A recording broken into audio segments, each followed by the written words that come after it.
page number 17, A32.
सगळ्यांक तुमकां देव बरो दिसत्यो आनी मागीर मोगाचो येवकार तुमकां सगळ्यांक आयचे मिसाचे भेटेन. आयची मिसाची भेट आमी भेटयता देवाक दिन वाचून. एंटनी बी फेर्नांडीस आयज आपलो जल्माचो दीस मनयता आनी देवाक दिन वाचून ही भेट भेटयता. देवान ताचेर आशिर्वाद घालूंक मागुया. दुसरें इंतेसांव आमी भेटयता आयज फादर बर्नर्ड फेर्नांडीस आपलो जल्माचो दीस मनयता. ताचेय पासत देवाक दिन वाचुया. खेरीत भाशेन जायते पावटी आमचे पासत मिसाची भेट भेटोवंक तो हांगासर येता. तर ताचेर आनी ताच्या वावराचेर देवान भरपूर आशिर्वाद घालूंक ताचेय पासत आमी मागुया. हेर सगळी आमची मागणी.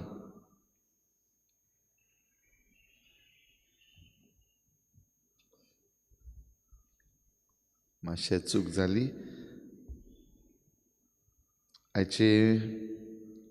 आयची मिसाची भेट आमी भेटयता सोंपून गेल्ल्या फ्रांसिस्को आनी सांतान्ना फेर्नांडीस हांच्या आत्म्या पासत देवान तांकां सर्गीचें सूख फावो करूंक मागुया. बर्थडे सांगल्या त्यो फाल्यांच्या दिसाक. फाल्यां आमी तांचे पासत परतून मागची. आयच्या दिसाक फ्रांसिस्को आनी सांतान्ना फेर्नांडीस हांच्या आत्म्या पासत ही भेट आमी भेटयता. हेर सगळी आमची मागणी इल्लोसो वेळ ओगीच रावून आमी देवा मुखार दवरुया. खेरीत भाशेन जे सगळे तरेच्यो वस्तू आमच्या संवसारान घडटात, वेगवेगळे तरेन आमकां देव दाखयता आपूण आसा म्हूण, आनी मनीस समजूंक आजून पासून घेनात.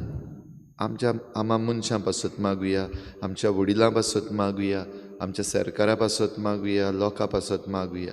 आनी सगळीं जीं कोण कश्टवतात ह्या दिसांनी हे वेगवेगळे तरेचे डिझास्टर्स, नॅचरल डिझास्टर्स जे जाल्ले आसात वेगवेगळ्या देशांनी, जावं तुर्की, सिरिया, तशेंच न्यूझिलंड हांगासरूय जायतें वायट जाल्लें आसा.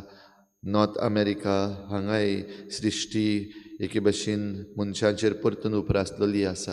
हे सगळे वेगवेगळे इन्सिडंट्स जे आसात ते देवा मुखार आमी दवरुया. बापाचे आनी पुताचे आनी पवित्र आत्म्याचे नांवी. आमच्या सोम्या जेजू क्रिस्ताची कृपा, बापाचो मोग आनी पवित्र आत्म्याचो एकवट तुमचे सवे आसूं. जेजू कोण आनी हांव कोण? भाव भयणीनो, आयचें देवाचें उतर करीत भाशेन आमकां जेजूची ओळख आनी आमचीच ओळख घेवंक आपयता. जायते फावटी आमी जेजूची ओळख घेवंक आमकां मेळ्ळलेसो एक पिड्ड्यार केल्यात. आमी जेजू कोण हें आमी खरेपणी जाणाव आसतनाय तो खरेंच देव म्हणून सांगत जाल्यार आमचें जिवीत आमकां दुसरे भाशेन करूंक पडटा. देखून आमी जायते फावटी फोटिंगपणान जियेल्या, जायते फावटी आमी कुड्डेपणान जियेल्या, जायते फावटी धोंगेपणान जियेल्या. असल्या चुकीचें देवा लागीं हे मिसाचे सुरवातेक बोगसणी मागुया. हांव पातकी सुरपदवीदार देवा आनी तुमकां भाव भयणीनो, म्हजो गुन्यांव हांव चारून सांगता. मनान चिंतून तोंडान विचारून वायटा धरून बरें सोडून हांवें जायतीं पातकां केल्यात. म्हजो अपराध हो म्हजो अपराध, हो म्हजो बोड अपराध. ह्या पासत बागेन सदांच सांकवार मरे सगळ्या दिवतांक आनी भोगतांक आनी तुमकां भाव भयणींनो म्हजे खातीर आमच्या सर्वेस्पर देवा लागीं विनंती करात म्हूण प्रार्थून मागता. सोरपदवीदार देव आमची काकूत करूं, आमची पातकां भोगसून आमकां सासणाच्या जिविताक पावूं. आमेन. सुम्या काकूत कोर, सोम्या काकूत कोर, क्रिस्ता काकूत कोर, क्रिस्ता काकूत कोर, सुम्या काकूत कोर. सोम्या काकूत कोर. प्रार्थुया. सर्वेस्परा आमच्या देवा, प्रमाणीक आनी साद्या काळजांनी तूं रावताय म्हूण तुवें आमकां भास दिल्याय. तुका फावत असलें बिराड आमी जावच्याक तुजे कुशे पोरमणे जिवंक आमकां आदार दी. ह्या आमी मागता आमच्या सोम्या तुज्या पुता जेजू क्रिस्ता वरवीं तो खरो देव तुजे सवें पवित्र आत्म्याच्या एकपणान जियेता आनी राजवट चलयता देवा ससनाच्या ससना. आमेन.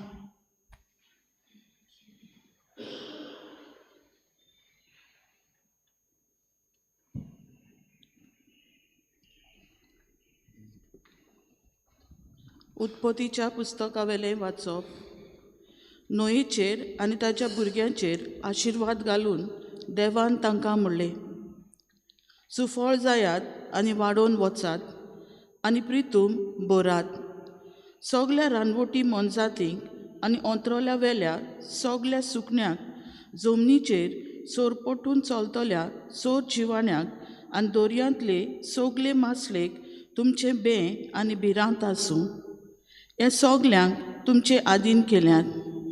भाजी पानां बरोबर जमनीर भोंवतले सगलीं प्राणी तुमचें खाण जेवण जातलें. हें सगलें हांव तुमकां दितां.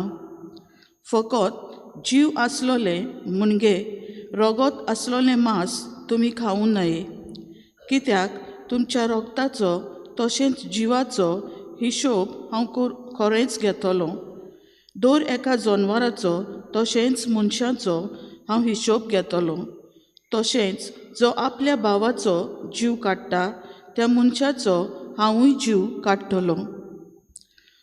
जो मनशाचें रगत वारयता ताचेंय रगत मनीस वारयतलो, कित्याक आपल्या सारक्याचो देवान मनशाक रोचला. म्हणटच तुमी चडात आनी वाडोवन वचात आनी प्रितूम बोरात आनी तिचेर दोनीपण चलयात. नोये आनी ताच्या पुतां कडेन देवान नव्यान उलयलो, पळयात तुमचे कडेन आनी तुमच्या फाटल्यान येतले तुमचे सोस्ती कडेन हांव करार कोत्तां. तशेंच तुमचे बरोबर आसत्या त्या जिव्या प्राण्यां कडेन मुणगे सुकणीं, गोरवां आनी सगलीं प्रितुमेलीं जनवारां आसात तांचेर करार कोत्तां. एकाच उतरान तारवांतलीं भायर सरल्यान तितल्याय कडेन. म्हणटच हांव तुमचे कडेन करार कोत्तां तो हो, बुट्टी धाडून हांव आनीक केन्नाच प्राणी रोचणेचो भस्म कोत्चो ना. इतलेंच न्हय, प्रितुमेचें निसंतोन कोरच्याक हांव आनीक बुट्टी धाडचो ना. देवान आनीकूय म्हणलें, म्हजें आनी तुमचे मदें आनी तुमचे बरोबर जियेतात त्या सगल्या प्राण्यां मदें पिणकेचे पिणकेक हांव करार कोत्तां. ताची खुणाई कुपांनी म्हजें दोंडूबाल घालतां आनी म्हजे आनी प्रितुमे मदें ते कराराची एक खुणा जातली. देवाचें उतोरें. देवाचे गोड उपकार. साबाब, स्वर्गांत तान प्रितुमीचेर सर्वेस्परान दयाल नदर घाली. जबाब, स्वर्गांत तान प्रितुमीचेर सर्वेस्परान दयाल नदर घाली. जेन्ना सर्वेस्पर सियोन शार नव्यान बांदतलो आनी व्हडा दबाज्यान दिसती पडटलो, तेन्ना राष्ट्रां सर्वेस्पराच्या नांवाची भक्ती कोत्तली आनी प्रितुमीचे सगळे राजा तुजे मोहिमेक मान भोवमान दितले. आदार नासलोल्यांचें प्रार्थन तो आयकतलो. ताच्या मागण्यांची बेपरवा कोत्चो ना. जबाब, स्वर्गार तान प्रितुमीचेर सर्वेस्परान दयाल नदर घाली. जल्मची आसात ती नवे पिणकेन सर्वेस्पराची स्तुती करचे खातीर युगाच्या युगान हें सगलें बरयलेलें आसूं दी. आपले उंच पवित्र ठिकाणांतान सर्वेस्परान उडोव घालो. स्वर्गार तान प्रितुमीचेर ताणें दोयाल नदर घाली. कोयद्यांचें रुदोण तेणें आयकलें आनी मोन्नाचें फर्मोण पडलोल्यांक ताणें सुटका दिली. जबाब: स्वर्गार तान प्रितुमीचेर सर्वेस्परान दोयाल नदर घाली. सर्वेस्पराचें नांव सियोनांत गाजचे खातीर आनी जेरुसालेम मदें ताची स्तुती कोच्चे पासत देसां देसांचो आनी राष्ट्रां राष्ट्रांचो लोक जमा जातलो आनी एका ताळ्यान सर्वेस्पराचें वंदन कोत्तलो. तुज्या सेवकांच्या भुरग्यांक सुस्त आनी शांत जिवंक मेळटलें आनी तांची सोसोत सदां काल तुज्या दोळ्या मुखार वाडटली. जबाब: स्वर्गार तान प्रितुमीचेर सर्वेस्परान दोयाल नदर घाली. उद्गार: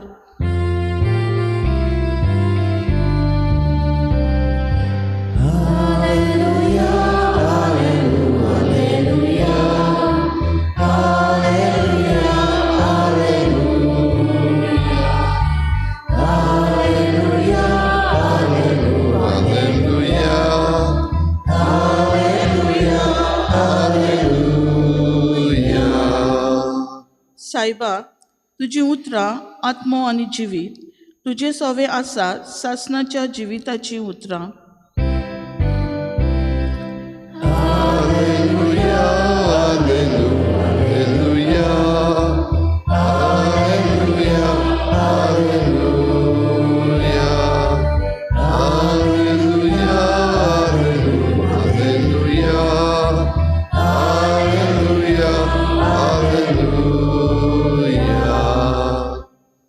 सर्वेस्पर तुमचे सवे आसूं. मार्ग प्रमाणे जेजू क्रिस्ताचें शुभ वर्तमान.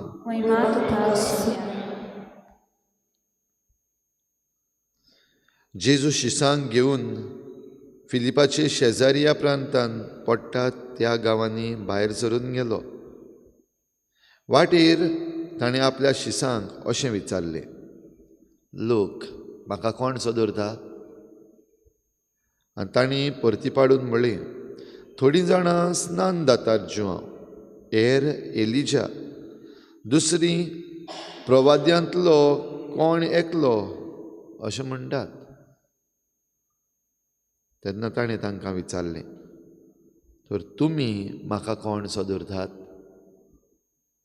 पेद्रून जबाब दिलो आनी म्हळें, तूं क्रिस्त. तेन्ना आपणा विशीं कोणाकूच सांगिनाकात म्हूण खरायेन ताणें तांकां हुकूम घालो. मनशाच्या पुतान जाय तें भोगूंक जाय. जाणट्यांनी, परोम याज्ञिकांनी आनी धर्मशास्त्र्यांनी ताका भायर रावूंक जाय आनी जिवेशी मारूंक जाय. आनी 3 दीस जातोच तो परतून जिवन जावंक जाय म्हूण तो तांकां शिकोवंक लागलो. आनी हें सगोट ताणें उक्तीं सांगलें. तेन्ना ताका कुशीन व्हरून पेद्रू ताका उलोवंक लागलो. पूण ताणें वळोन आनी आपल्या शिसांक पळयोवन पेद्रूक बोबाट केली म्हणून, म्हजे पाटी सर सयताना, तुजी चिंतना देवाची न्हय पूण मनशांची.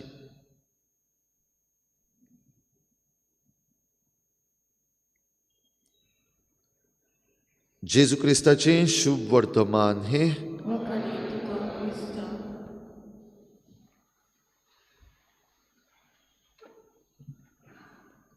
तुज्या बाबडीनो आयज प्रश्न जेजू विशीं खूद आपणा विशीं विचारता. लोक म्हाका कोण सदरता?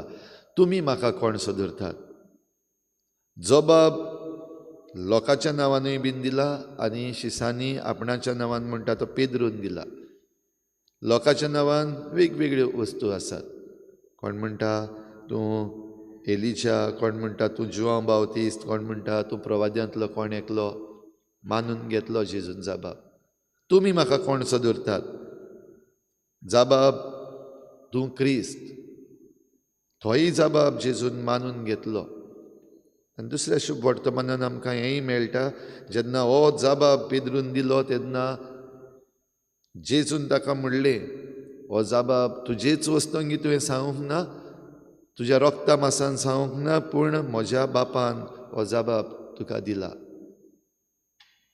बाबा भयणीनो, जेजू कोण आमच्या जोण एकल्याच्या जिवितान? एक जबाब आमच्यान दिवपाक जाता जो आमी जाणावतो, वो आमच्या अणभवा प्रमाणे, वो आमकां कोणें तरी शिकयला ताचे प्रमाणे. दुसरो जबाब, खुद जेजू कोण तें आपुणूच जेजू सांगता. आनी जेजू आपूण कोण सांगता तेन्ना तूं कोण हेंय सांगता. आयज पयल्या वाचपान आमी एक नदर मारीत जाल्यार ही बुट्टी जी धाडलोली ती धाडून जाल्या उपरांत संवसार काबार जालो आनी फकत देवान जांकां त्या तारवान घालून सालवार केल्ली.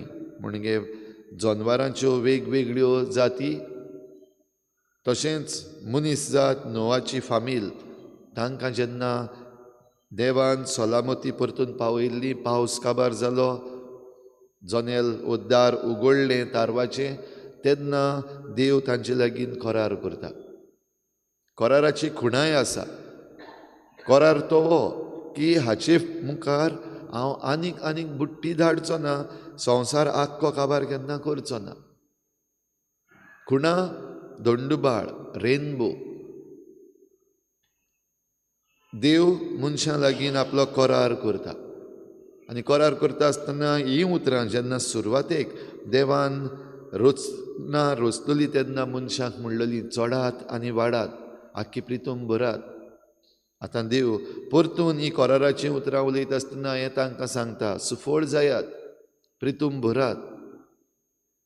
भाव भयणीनो, देव आमकां मनशांक करार करता तेन्ना हें सुफळपण, सुभागीपण, चडत वाडत वचपाचें हें बरेंपण मनशांक दिता.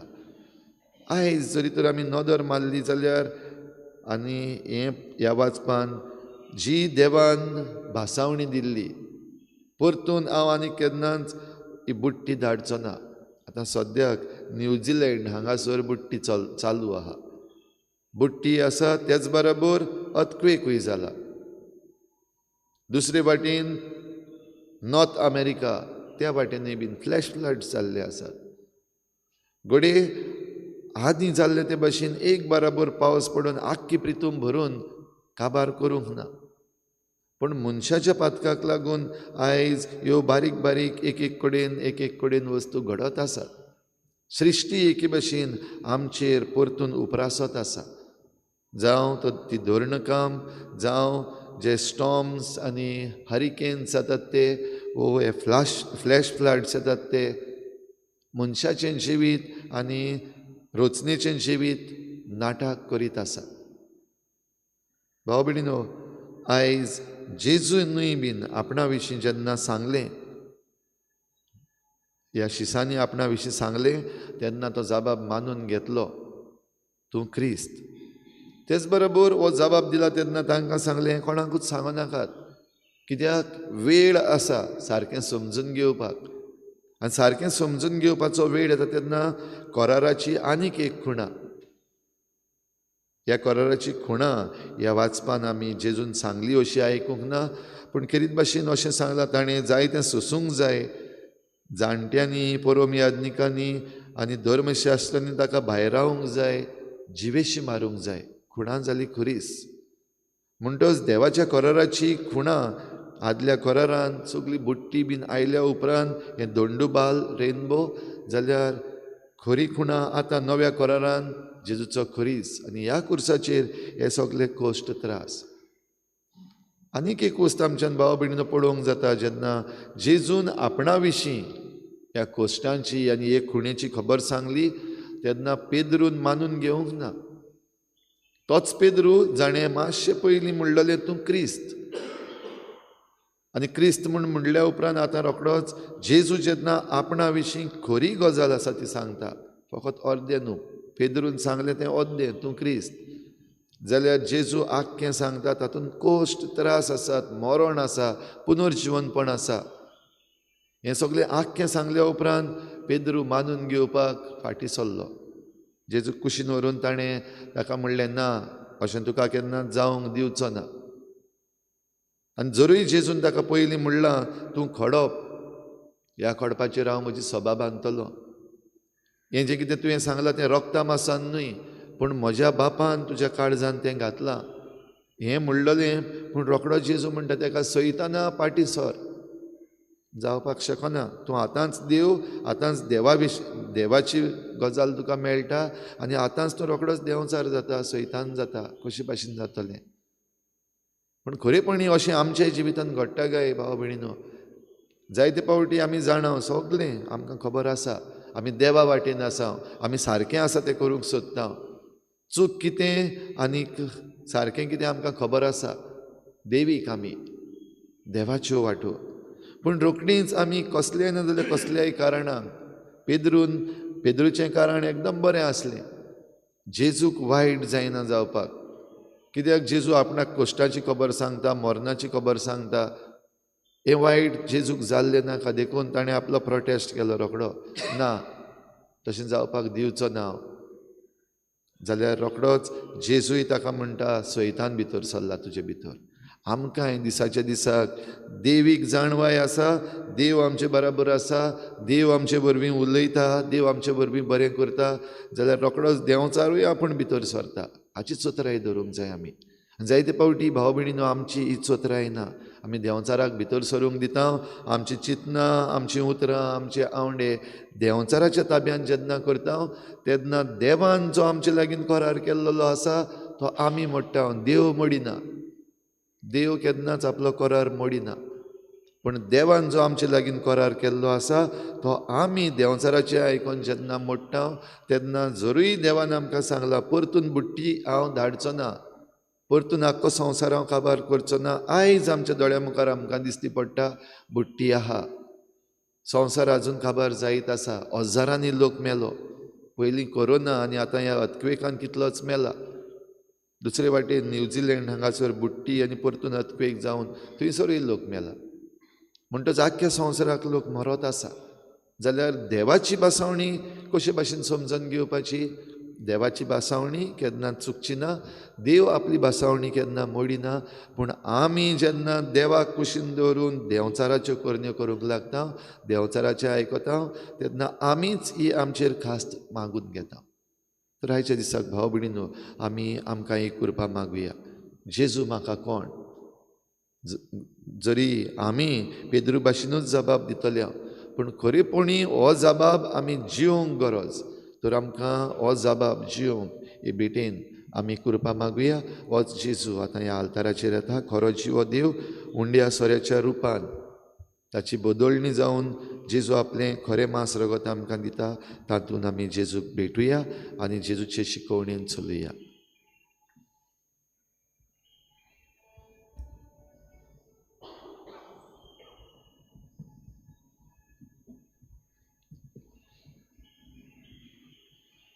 गायन घेऊया C18 पेज नंबर 36.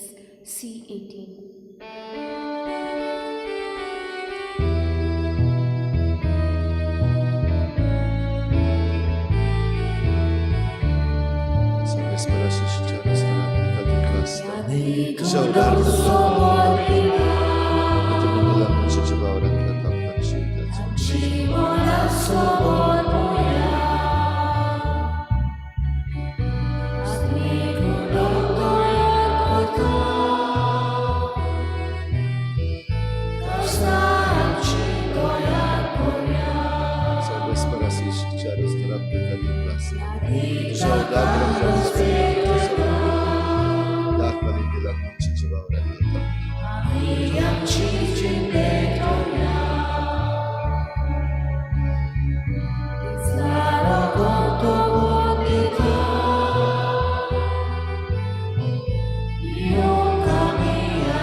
म्हज्या भाव भयणीने म्हजें तुमचें बलिदान सर पदवीदार देवा बापाक मानता तसलें जावं म्हूण मागात.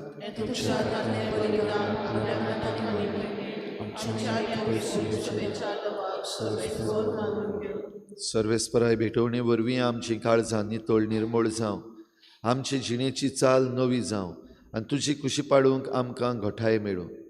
हे परी सर्गीचें इनाम आमी जोडूंक पावूं हें आमी मागता तुज्या पुता जेजूचे नांवी सर्वेस्पर तुमची सवे आसूं आमची काळजां उबारुया सर्वेस्पराक आमच्या देवाक दिन वासुया सर्वेस्परा पवित्र बापा सर्व पदवीदारां सासणाच्या देवा सर्व काळयेन सर्व थाय जेजू क्रिस्ता तुज्या मोगाच्या पुता वरवीं आमी तुका दिन वासूंक फावो हो कायदो नितीचो आनी आमच्या फायद्याचो त्या तुज्या अनंत शब्दा वरवीं तुवें सगलें रचलें पातकांतली आमकां सोडोवच्याक आमचो तारोक करून तुवें ताका पाठयलय पवित्र आत्म्या वरवीं आंकवार मारयेचे उदोरी ताणें कूड घेतली आनी तो मनीस जालो आमचे खातीर खुर्सार आपले हात विस्तारून ताणें कोश्ट मरण सोंसलें आनी मरणाचेर जैत व्हरून पुनर्जीवनपण उगडापें केलें अशी ताणें तुजी कुशी पाडली आनी एक पवित्र परजा तुका जोडून घेतली देखून देवदूतां आनी समेस्त भक्तां सांगाती तुजे मोहिमेचें किर्तन एकाच ताळ्यान आमी गायता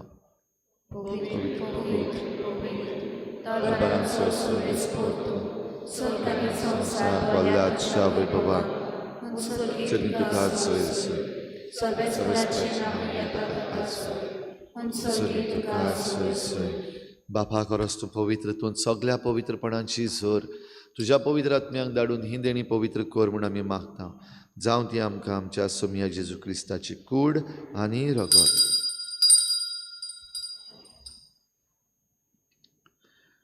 आपलेच कुशीन कोश्ट मरण सोसूंक वेचे आदीं ताणें उंडो घेतलो तुका दिन वासून तो मोडलो तो आपल्या शिसांक दिलो आनी म्हळें हो तुमी समेस्त घेयात आनी खायात ही म्हजी कूड तुमचे पासत समर्पणशी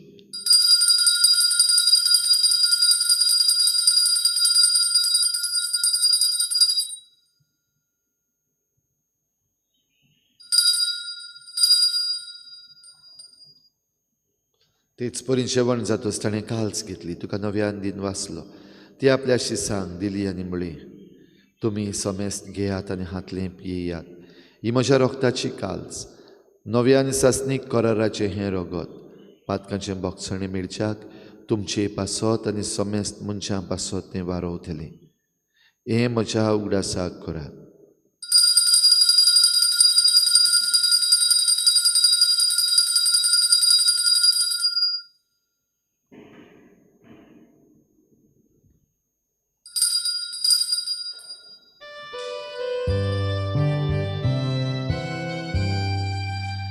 Babardaco gut por gutuja Tuja kusani ponoči odpona Orvi tome ata solojni somja Soksarača solotara Apči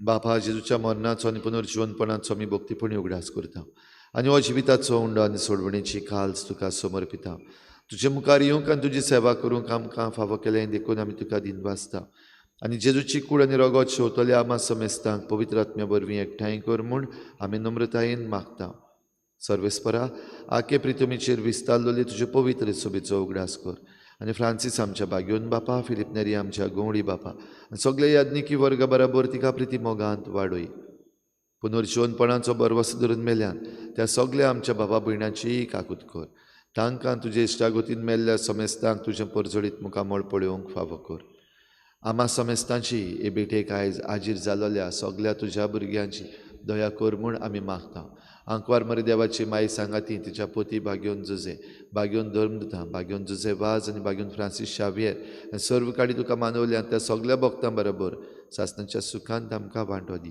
तांची सांगाता तुजी मोहिमा गावूंक आमकां फावो कर जेजू क्रिस्ता तुज्या पुता वरवीं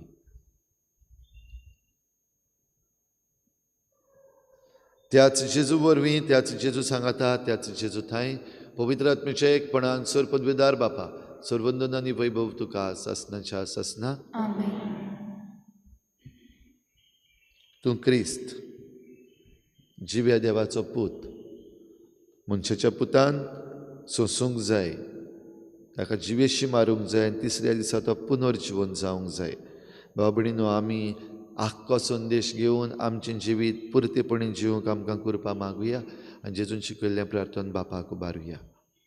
आमच्या बापा सुर्गीच्या तुजें नांव पवित्र जावं, तुजें राज आमकां येवं, तुजी कुशी स्वर्गांत जाता तशी संवसारांत जावं. आमचो दिसपट्टो गिराज आज आमकां दी आनी आमी आमचे चुकल्यांक बक्षिता तशी आमची पातकां बगोस आनी आमकां ताळणीत पडूंक दिवं नाका पूण वायटांतली आमकां निवार. सर्वेस्परा सर वायटांतली आमकां निवार. दया करून ह्या जिवितांत सवस्काय आमकां दी. सर्गीच्या सुखाक आनी आमच्या सोडवडणारा जेजू क्रिस्ताच्या येण्याक आमी बरवाशान अत्रेकता तर आमकां तुजे उदार काकलुतीन सर्व पातकांतली सुटय आनी सर्व आकांतांतली वाटाय. सुमया जेजू क्रिस्ता तुवें तुज्या धर्मदतांक म्हळें तुमकां शांती दवरता, म्हजी शांती तुमकां दिता. आमच्या पातकांचेर न्हय पूण तुजे पवित्र सभेच्या बाबार्काचेर दिश्ट घाल आनी तुजे कुशे परमणी तिका शांती दी आनी तूंच तिका एकवटान सांबाळ जो जियेत्यान राजवट चलयताय सासनाच्या सासना. सोमयाची शांती सदां घाल तुमचे सवे आसो. एकामेकाक मोगान शांती दिवया.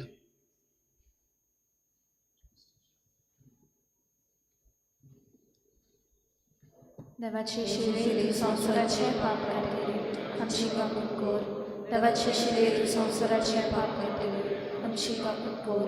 देवाचे शिले तू संसाराचे पाप काडटली आमकां शांती दी.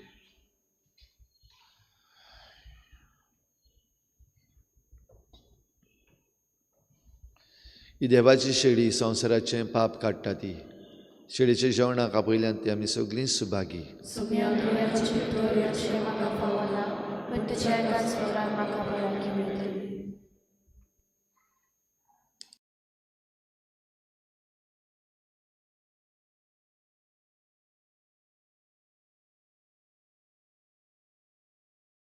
आत्मिक कुमया खातीर मागणे.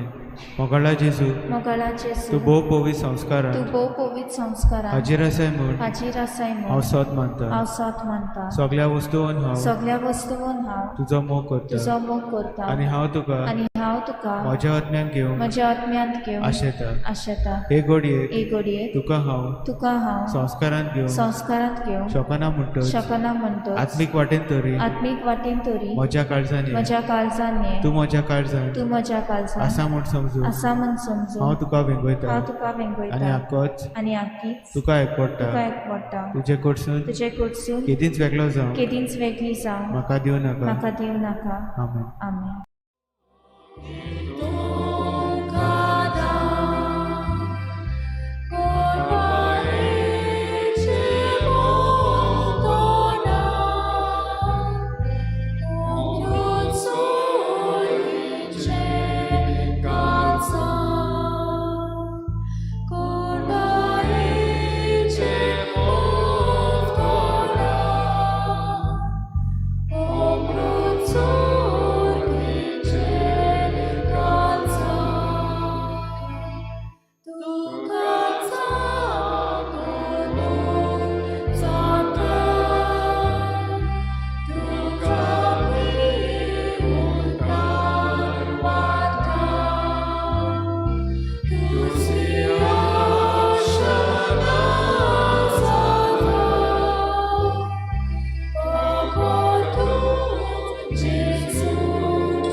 प्रार्थुया.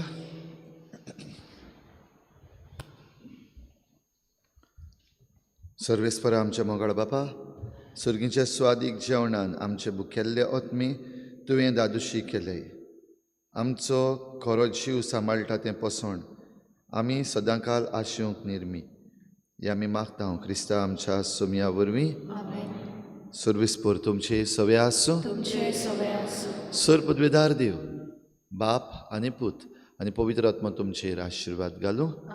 वचून यात, जेजूचे शांतीन आनी मोगान तुमकां धाडटा. देवाचे गोड उपकार. गायन घेऊया F20 पेज नंबर 95. F20.